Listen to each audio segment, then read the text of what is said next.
Volkswagen full electric ID3 in with us here. We've just fitted the latest generation 970X LTE Blackvue camera with the Cellink Neo 8 Plus battery pack.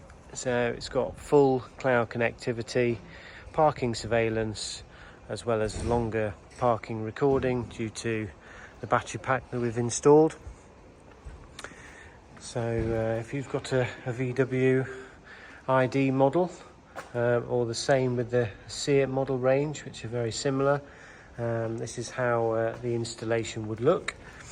So I'll just show you the rear camera install. So we've got rear camera nicely fitted in there, obviously no wires. We've actually installed, if I can just try and do this one-handedly, we've installed the battery pack right in there, so it's lovely out of the way. It's not compromising anything at all, hardly takes up any extra of the storage space that's there. So that's that.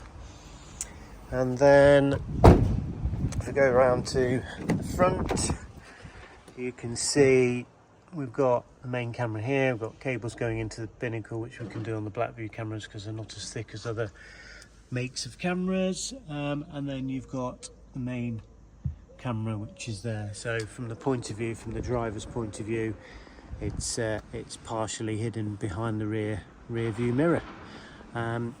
Everything's wired in for parking mode.